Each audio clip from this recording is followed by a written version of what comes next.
Be confident, be bold, be authentic, but don't forget to take action. This is Ordinary to Badass, where our stories empower women to step into the spotlight of their own lives and pursue what they're truly passionate about. It's time to step into the arena and become more than just extraordinary. It's time to become a badass with your host, Marie Sonneman.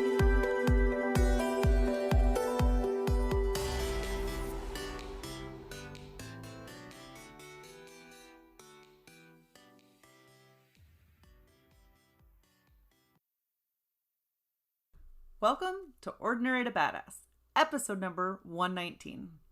In this episode, you're going to hear from Sarah Weeger. Sarah makes greeting cards that sound like you.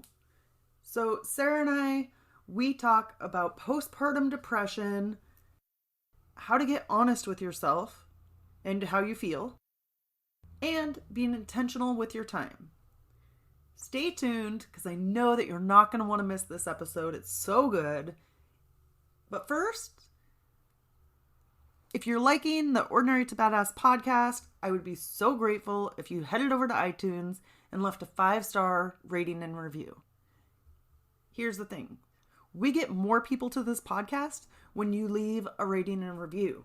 It helps badasses just like you to find the show.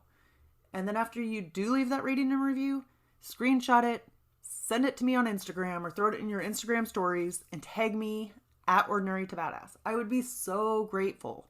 And I want to be able to say thank you, because I know you're busy, you got a lot going on, so it means the world to me when you take time out and leave a rating and review. And if you're busy and you got a lot going on and don't have time to do that, it'd be cool if you just sent it to a friend. Send it to a friend who you knew could find the episodes or the podcast helpful. All right, with that, let's get to the interview with Sarah.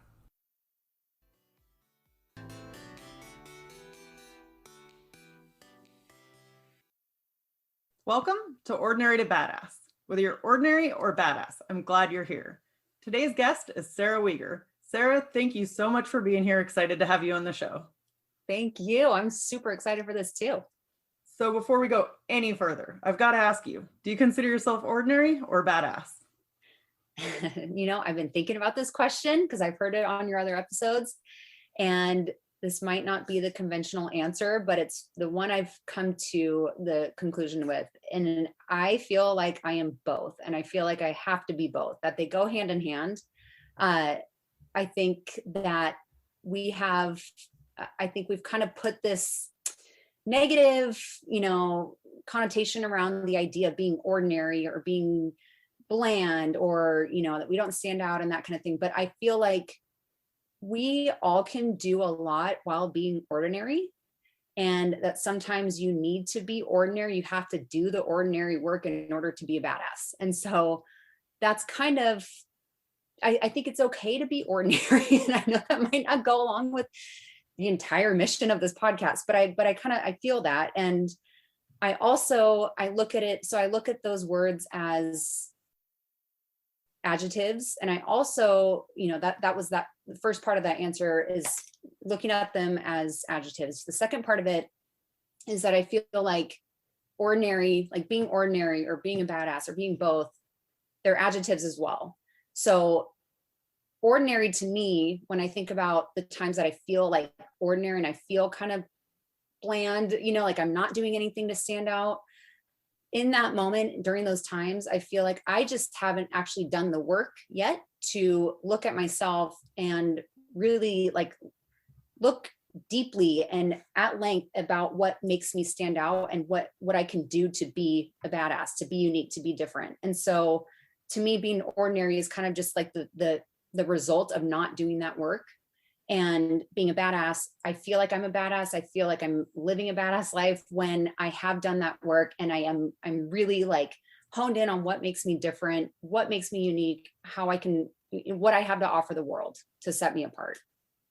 So you've mentioned a couple times about doing the work. What is doing the work to you, or what does that look like? What are things you do to feel more badass or to put the work in? Great question. So I know for a fact that before I started, doing the work, I'll define that 1 second, that I more often than not, I would say I was living an ordinary life, and I felt ordinary. I felt like I wasn't anyone that stood out. I was just kind of like everyone else. I had nothing really to offer. That was, especially like during college and high school and all that. But after I started really paying attention to what made me stand out, and more specifically in tangible ways, I started following people on social media, reading blogs, reading articles, books, things that, that were hosted by people who were like unapologetic about being a total weirdo. And so, and I looked at them and I thought, they look like they're having so much fun. Like, how much more fun would it be to have this like super obnoxious, vibrant, fun, outgoing, nerdy lifestyle? Like all the things that I really have always been deep down, that I kind of like suppressed by things like minimalism and living a very simple life. And, things like telling myself things like, well, I don't really need anything. I don't really want anything. I'm happy with what I have. I don't know what it was that made me make that shift, or when exactly it happened. It might've just been over time, but that's what I started doing. I just started paying more attention to the things that actually made me feel more like myself. And I started absorbing more of that, more of those people, more of that content. And I just let myself have fun with it. And so now that I since having that realization, I now do, like, doing the work now means things like, having time every single day, just here and there. It can be a few minutes at a time to follow things that make me feel happy, like follow things that make me feel good. Carve out time to have fun, like carve out time. I'm an artist. I illustrate greeting cards, carving out time to draw, to create something, to just be a weirdo, listen to comedy, just things that light me up. Right. That's what I call, doing the work. Yes, I love that. And I like how you said, like, you started looking at people that are like unapologetically weird, because Yes. that's the exact thing that people try to cover up on like social media, or they feel like, oh, I can do that at home, but not in front of people. So I like that you said that you kind of dig into that. It's so much more fun. I'm like I think of myself as like a recovering minimalist. Like, that was great and fine. And yes, my desk was super organized, but now I look at it, I'm like, I've got little tchotchkes and fun little toys and, prints and just artwork and all these things that are like, they just light me up. It's all the little things. Yeah. So yeah, just more fun, just having fun and following the people that make you feel like you're having fun in life. So good. I can't wait to dive into more. But first, will you tell us a little bit about yourself? Sure. So this, I'm the youngest of 8, in a very large Irish Catholic family. I grew up as, I assumed the role, no one told me to in my family, but I assumed the role of like going with the flow, choosing the path of least resistance, not just for myself, but for everyone. Because as you might know, you're one of 6. There's not a whole lot of room for like, hey, tell me what your opinion is on the plans for this weekend. Nope. It's like, hey, Sarah, get in the car. We're going to go to like 5 different games. Then we're going to go to this recital. Then we're going to do this. Da, da, da, da. And it's just, okay. So I've grown up kind of going with the flow. And then, as you guys might see in your family, I was also very competitive with my siblings, and that led to playing volleyball in college. I was able to get a scholarship at a Division I school in Southern California. And it was more of that, like, kind of fall in line, do what you're told. This was not as extreme with my parents or my family, a very loving family, but just more of that, basically don't make any big waves, like do what you're told, work super hard, push through the pain, like whatever it would take to win. And I carried that personality, that mentality into motherhood. And I had a really hard time when my daughter was born 3.5 years ago. I was diagnosed with postpartum depression and anxiety. And I, because it's what I did all through my life before that point, it was more of, not listening to my gut and not listening to how I really felt. And it was more of, well, yes, motherhood is supposed to be hard. Like maybe this is exactly what it's supposed to look like. And I need to, push through the pain, figure out another way. Well, what I realized, long story short, is that depression and anxiety don't really work that way. It might not even matter how you handle it. It might just be the fact that you need professional help. So I got to the point where, God, I'm sorry, this is a lot of words telling a little bit. No, I love it. Keep going. Okay. I sought professional help. I got professional help. It was a combination of, well, a lot of therapy, talking things through, medication, a lot more reflection, more of listening to my gut and how I really felt inside and not suppressing that anymore. And, we can get into the details of this as well with my cards, but, fast forward, through the last 3-4 years, and with my cards and my business and just everything that I'm doing in my life, that's really been my mission, is to be real with myself, with my products and what I'm putting out there, and to help people feel like, like me, when I was going through my stuff, that my cards help them feel seen and understood with what they're going through, and make them feel okay to say that they're not okay. And that's kind of where I'm at today. So will you explain your cards a little bit more and what your cards are about and how they came about? Sure. So I've started telling people that I created my greeting card company both accidentally and very intentionally. And what I mean by that is I was a graphic designer for about 10 years and I was super burned out of that job. I was, freelancer, but again, I just said, I got to, work harder, find a different way. But it was actually, looking back, it was mild depression at the time. And that's what made that job really hard. But during those years, I would get invited to like a friend's baby shower, or, it would be my parents' anniversary or something. And I would go to the store trying to find a card for that, but I couldn't, because nothing sounded like me, or they were like super outdated, cheesy baby shower cards. And so I just make my own. So accidentally, I kind of started creating my own collection. And then after having my daughter and going through what I did as sort of part of my healing, and after realizing that we're not super great at talking about the hard things, or knowing what to say to someone going through them, I started, creating cards that I would have wanted to receive in that time. And they might've been a little bit snarky, like, congrats on your baby, sorry about your boobs. Like no one told me how unfair it is and what happens. Or like, same thing, like, congrats on your baby, sorry about your hair, with the postpartum hair loss. It's just things that kind of made me laugh, but it was also a creative outlet for me. So I realized, my cards, yes, some of them are funny and they just kind of fill the need for, cards that sound like the rest of us.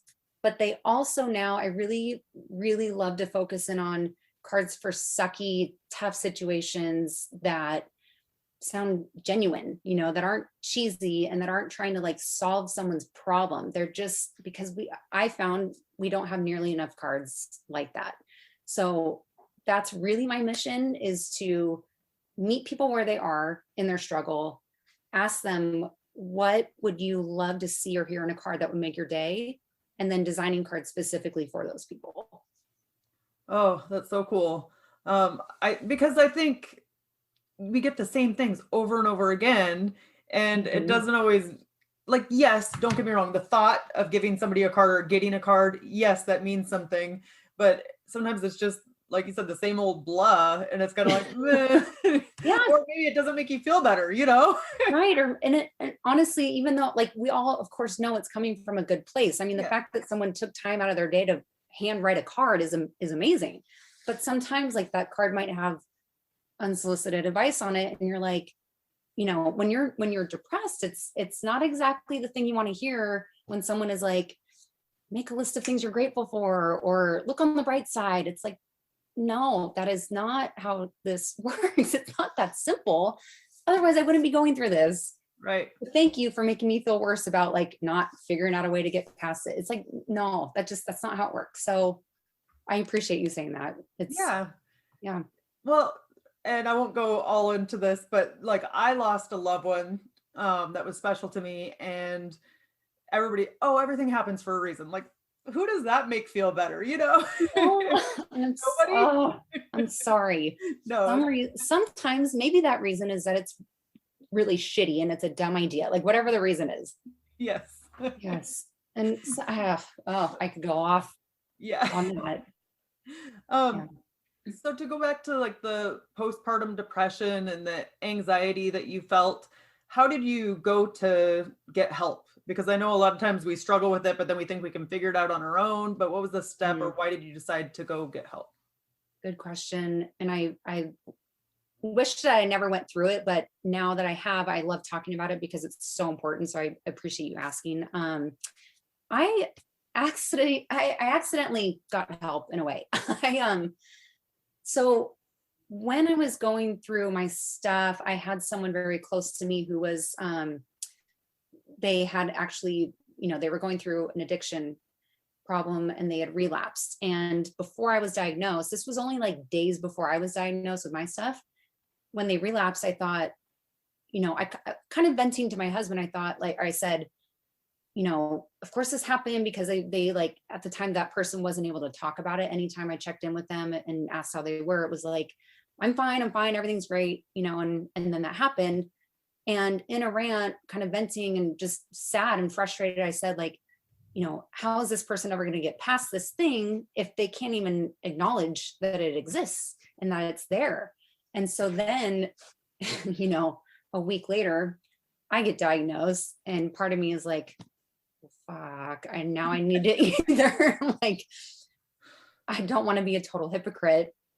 And, so either I'm a total hypocrite or I need to practice what I preach here and like admit that I have a problem and go through the steps of getting help and addressing it. And so I kind of just chose that route, and I wasn't yet ready to like, tell my parent, like my whole big family in a text or anything like that. I just thought the easiest way for me at this point, I just thought I'm going to throw this out into the abyss of like my personal Instagram, and yes, I like my parents would know, but I wasn't ready to handle like the family group texts and all that stuff. I just thought I'll respond when I want, and that'll be that. But what happened was putting it out there, I was like overwhelmed. I was so surprised by the number of people that reached out to me, either like in a comment or in a message saying, wow, thank you for sharing this. I'm going through the same thing, or I went through the same thing and I didn't totally know it and I didn't get help and it was terrible. Or, partners reaching out saying, my wife is going through this right now. It's been really hard. And so, there was like almost 100 people with individual comments or messages about this. And I thought, you know what, it's so it's not just like, you're not alone. It's that we're surrounded by this. This is a very real thing. It doesn't make it okay though. And so I just kind of leaned on my community that had suddenly appeared, and I used them to help me stay accountable with it. And I kept sharing just updates around going to therapy and medication. I just became very open about it because it suddenly became my obligation to stay open about it and be someone to help solve the problem that we feel of not being able to talk about it. So what did you learn from that experience? Oh man, so much. I learned that we can work through more than we think, that especially when we have a community that we surround ourselves with, because you have to reach out, you have to find your community. It's really difficult, but you have to do that it will make it a little bit easier and more bearable. So I really learned the importance of community and having someone to help you stay accountable. I learned that not everyone is going to be the right person for you to talk to, no matter how close you are with them, whether they are family, whether they are your partner. I am very, very lucky to have a very supportive husband, but I've learned that hasn't been the case for everyone struggling. And that's okay, because the reality is they just might not be equipped to handle this specific challenge that you're going through. But you got to find your people. I've learned that things just take time. It's as that former Division I athlete and someone who works very hard, it's not always a matter of working through something. You might need to have professional help get on board. You might need to seek out the advice and the experience of someone who's gone through whatever it is, and be humble about that, learn from them, and that it just takes time. This has been an ongoing process for me for 3 years. And with my business, even, that has been a process. Like all these things, they just take time. And not only is that okay, it's just how it goes. Yeah, it's so interesting because we often want things to like fix or be changed overnight, and rarely does that ever happen. It never does. No, no. Yeah. So what would you say to the mom who's going through postpartum depression right now, whether she knows it or not? There is nothing wrong with you. And this is not a reflection of the job that you're doing as a mom, because I guarantee you're doing an incredible job. The fact that you care that you're having a tough time is proof that you're doing a great job. And I will say it again, depression doesn't need a reason. It can just happen. It's a biological thing. It can just happen. It doesn't care that you are working your ass off, cleaning bottles and, up multiple times a night and doing all that. It doesn't matter. So I would say, try to separate yourself and your behaviors, your actions, your decisions, your personality from something as just, it's biological as depression and anxiety. And to seek help, even though I will say, I think one of the reasons we have a hard time talking about it is because there aren't enough people getting diagnosed with it that have it, because it's very difficult to go and seek help. It's really, it's tedious, right? It takes time to make the appointment, to shuffle the baby, the kids out the door, financially, it's tough. Like you might not find a therapist that you like. Like there's all these barriers and obstacles to it. So I have way more respect for the people that do seek help versus the ones that are like, oh, I'm fine, there's nothing wrong, because it's so hard. So I would also say, give yourself that credit and appreciation and understanding that what you're doing is really hard and it's absolutely the right thing to do. Yeah. And I know I used to think it was weird to seek therapy or get help. And for the last several years I have, because it's what's needed. It's like, it'll probably always be in my life in some form or another, just to clear out the baggage or clear out the crap that happens in life, Totally. Yeah. So how has therapy helped you or kind of open your mind to different things, or has it, I guess? It definitely has. I think for me, the biggest takeaway from it is it's been a practice for me to be totally honest with myself. And that's when I have gotten the most out of it. And again, going back to not how I was raised, but how I kind of chose my role in the family of like going along with everything and all the tough stuff that was happening, how I really felt about stuff. Therapy, I remember going into like my first appointment, my first session, telling myself, you're going to do this. You're going to spend a lot of money doing it. You better be honest about everything you're going through. Like, don't waste your time. Don't waste the therapist's time. And that has been the biggest takeaway is practicing that and being very truthful with yourself and how you think and how you feel. Because that has not come easy for me. And I have a feeling it doesn't come easy for most women, generalizing for sure. But I think that is part of what holds us back so much, is because we're not being honest with ourselves at the cost of pleasing other people. Right. I could go on about therapy takeaways, but that's probably the biggest one. So do you have something like on a daily basis that you do, or something maybe if either daily basis or just when you're feeling a little down that you do to kind of remind yourself or to make yourself feel better? Yeah.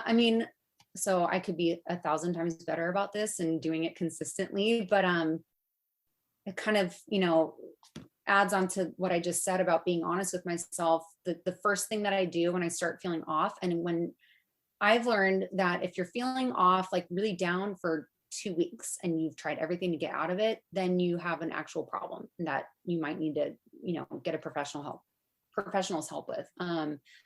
But that's number one, is being honest with myself. If I'm not feeling great and I'm having a hard time getting out of bed for days in a row, I acknowledge that. I don't just beat myself up anymore and say, you're being lazy. Like that, it's not what that is. It's just that I'm having a hard time. Like that's all it is. So just acknowledging it and then giving myself grace around like just the simple day-to-day things, like getting back to someone right away and like being on my phone all the time to answer to other people, or like get everything on the to-do list done. It's really okay to step back and take care of yourself, number one, but you got to be honest with yourself about that. And then the second thing that I found just to be hugely helpful for me is to prioritize first thing in the morning. Something for me right now, it's for my business, because that really lights me up and like kind of, fills my cup. If it's just one thing a day that makes you feel good, like whatever that looks like, but do it before the rest of your day starts, because it's like, I tell myself, okay, just do 5 minutes a day on my business, 5 minutes before my daughter wakes up, before the whole morning shuffle. And what happens is I usually spend an hour, but if I didn't do those 5 minutes, I probably wouldn't get it done that day, because I would just do a million other things. So. Yeah. And it's funny, that's something in a small way, but I've been trying to be more intentional about finding the joy in the small things, or like making room for the joy in my day. So if it's like listening to music or like dancing or whatever it is, like just making that 5 minutes for it. Yeah. And like you said, earlier seems to be better. Yeah. Otherwise it will go by the wayside. The dance parties though too. That's another big one. You just reminded me of. We have like a special every Friday. I try to do it more times a week, but like after dinner, we have a family dance party. We just blast music and, dance around the kitchen like total dorks. It's so fun.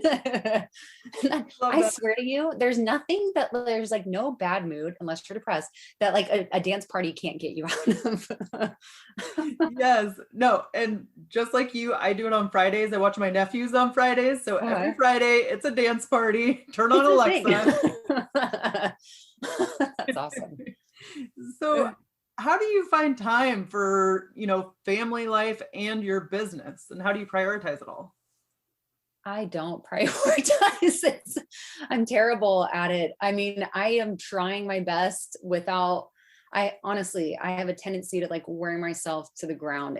It's not healthy. I'm working on it. I think, okay, I've like condensed all of the things that I want to do. I've just tried to narrow it down to a couple things, like a couple pillars, I guess. And one, being business. I have to touch on my business every day. Like if I can do it before my girl wakes up, great. Or I do it during her nap time, but at least one thing a day.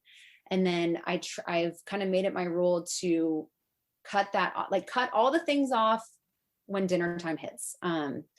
This is such a work in progress, but dinner time on and at night, that's my time with my family. And I mean, my husband and I, we just usually end up sitting on the couch watching something funny, or we just talk about our day and what's going on after dinner, after she goes down. But I feel like you have to kind of outline your non-negotiables, make them non-negotiables. Just be clear about that.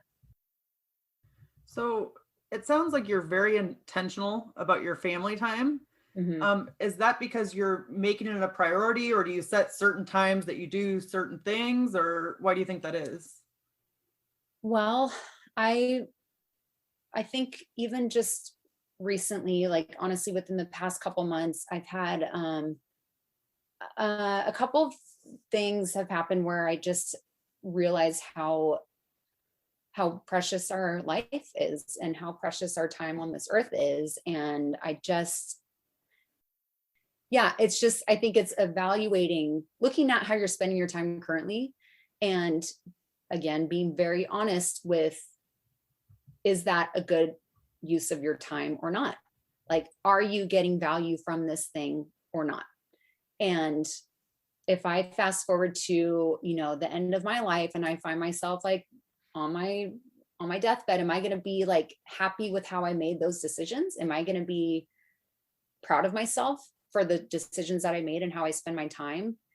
If no, where do I need to recalibrate? And that has been another thing that I constantly try to practice now. It's, do I need to be on my phone during dinner, after dinner, while my husband and I are just spending that time together? Or do I want to be proud that I put the phone away or didn't check it as much because we had that time together? Like, of course, right? Right. And I mean, that's easier said than done, but that's kind of been my mindset lately. I don't have the ability to have a rigid schedule or calendar. It's too stressful for me.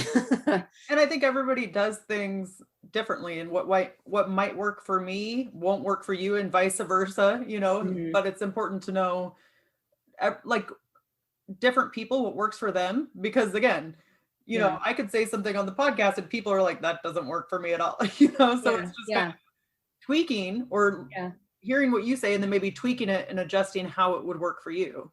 Right. Yeah. I mean, that's another thing. I think like anyone that has anxiety too can probably relate to that. Like I used to be way more rigid about my schedule, and I understand why that works for so many people.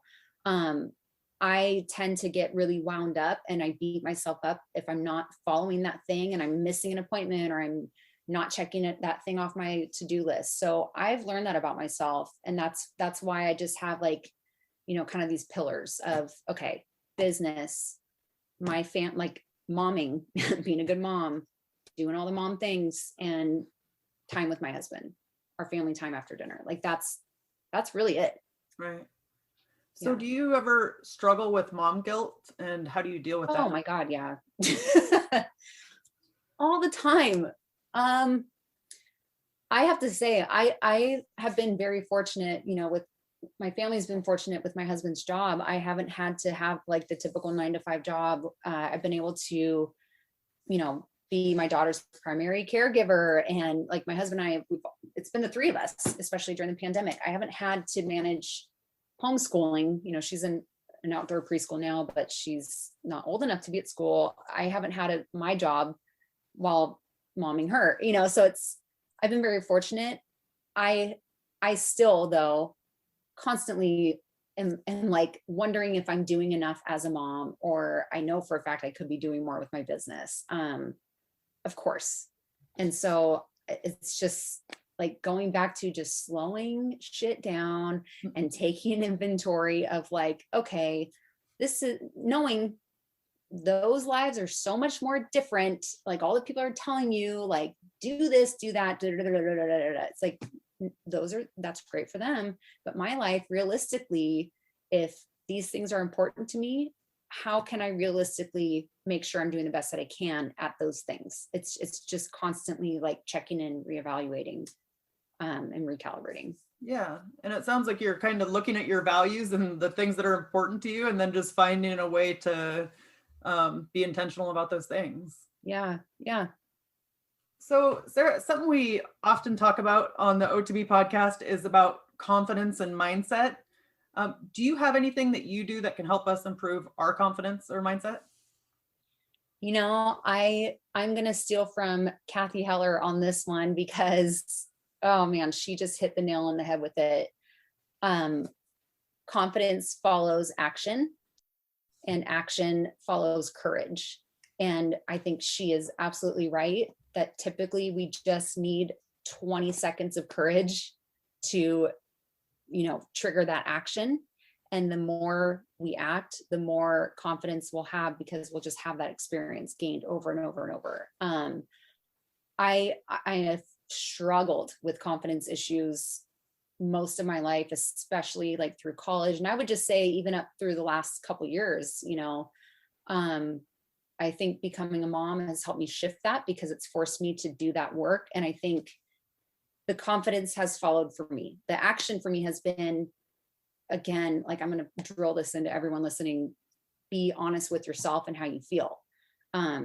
Because that's only when you can take honest action about how to improve your life, whatever you're going through. So be honest and then do the work, take the action, whether it's therapy if you're really struggling, or if it's, recalibrating your priorities and how you intentionally spend your time. your goals, like be honest with your dreams and what you really, really want, and who gives a shit if it's different from something someone else wants. It's okay to want more. It's okay to want different. It's okay to want better. And then think about just the easy, small steps you can take to get towards those things. And then just pick a thing and freaking go for it. Just find that 20 seconds of courage and just put yourself out there and see what happens. So good. And it's like, who knows what that honest action, or just the honesty, or being weird, or doing your own thing that you're not seeing other people do. Who knows what that will open up for you? Yeah. And I mean, I don't know, this might be a negative mentality for me to have, but I go into something now and I'm like, they're not going to want this. They're not going to even respond to me. Like they're going to think I'm a weirdo. I might even put that in my pitch now. It's like, okay, if you've gotten this far and you don't think I'm a total nut job, like would love to talk with you. It's just kind of like, just freaking own it and then see what happens, because it's so ironic that like, since having this approach of just like, since I've thought, let's just see what happens. It's like, I feel more in line with myself and who I am as a weird, like, it's so much more fun, and like, if people get on board, great. I know we're going to have a great time together. If they don't, they're not my person, and that's okay, but just put yourself out there because people love you more for it. Right. Really. And probably more freeing too, because you don't have that weight of trying to cover something up or not say something, Oh my God, it's so much more freeing. Yeah. And I mean, this goes back to like, finding your people if you're going through like depression or anxiety or whatever it is, like you're going to find your people, and like, you might realize some people are not your people, and that's okay. Like, free them from that responsibility to be there for you when they don't know how, Yes. Yeah, it's freeing for both sides, for both parties. Yeah. Okay, so I know we're going to wrap up soon, but I want to ask you, how do you find your people? You have to keep putting yourself out there, honestly, number one. And number two, like I could get better at this as well, but give back to them, just be human and like be just a caring, compassionate, like genuine person. And in doing that, like, people will be appreciative of that and they'll give back to you. I think there's no real like trick to it. I don't think, other than it's not even a trick. It's just showing up as yourself and just being honest about how you feel about things. And people are going to be attracted to that. Like, the right people, I think, will be attracted to that. So good. Like, it sounds so easy, but it's something that we forget about, so it's a great freaking reminder. Hard. It's terrifying. It is. I'm gonna like have to listen back to this. These are all like notes to myself, by the way. This is like, Sarah, get your shit together. This is what you need to do. Who are you to be talking about this? Or greeting cards to yourself. Yes. Oh, absolutely. Yeah. Yeah. So Sarah, let's end with a tip to encourage women who are in the arena fighting for the life that they want. Oh my gosh, that's a great question. I would say, look inward. If you feel you're ordinary, I'm going to call you out on this and give you some tough love. If you feel like, well, yeah, I'm an ordinary person, I'm not a badass, I feel that is the result of you not doing the work to look at yourself, look at how amazing you are, look at how unique you are. Like, what are some things that only you have experienced? What are some things that only you have learned, that only you know, that only you can offer? And bring those out. Like, stop being selfish and keeping those within yourself. Like, share that with the rest of the world and try to do everything you can to use those in a way that will help other people. Because if you just try your best to do that each day, even like 5 minutes at a time, which might turn into an hour at a time, whatever it is, whatever you can give, I think you will feel more and more like a badass. So good. And for those, I'm just going to say, this is Sarah's card. It's, you're doing it. So in the words of Sarah, you're doing the work. You're a total badass. So I love that. Sarah, how can we connect with you? Oh, thank you so much. I'm on Instagram at Weegs, HeyWeegs, for all things related to my card company. And I end up sharing a lot of my weirdo self too. And on there. And then of course on my website, heyweegs.com, that's where all my greeting cards are. But I'm all over Instagram. Let's reach out there and have some fun. Okay, cool. Thank you so much. You've been a total badass and I've enjoyed hearing your story. Oh, thank you. Thank you so much, Marie. This is awesome. Thank you. And with that, we'll end our show. To all the badass women out there staying in the arena, wherever you are, whatever you're doing, own it and get after it. Wasn't Sarah badass? If you like this episode as much as I did, I would love for you to head on over to iTunes and leave a 5-star rating and review. Now, were you aware that there is a giveaway of the I Am Badass glasses, the anti-blue light glasses, which are so badass? And they say, I am a badass on the inside. So if you want to enter that giveaway, head on over to iTunes, leave a rating and review, then screenshot it and put it in your Instagram stories and tag me at Ordinary to Badass. That's the way you can definitely win the glasses. If you don't want to enter the giveaway, you can also just head on over to ordinarytobadass.com/store and buy your pair today. They're getting good reviews, so definitely check them out. All right. With that, I will talk to you on Thursday.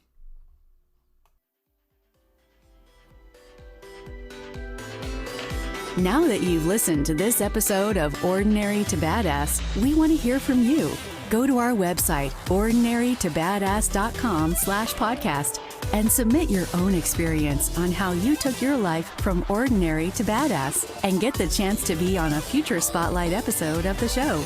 That's ordinarytobadass.com/podcast. While you're waiting for the next episode of the show, wipe off the sweat, dust off the dirt, and get back in the arena.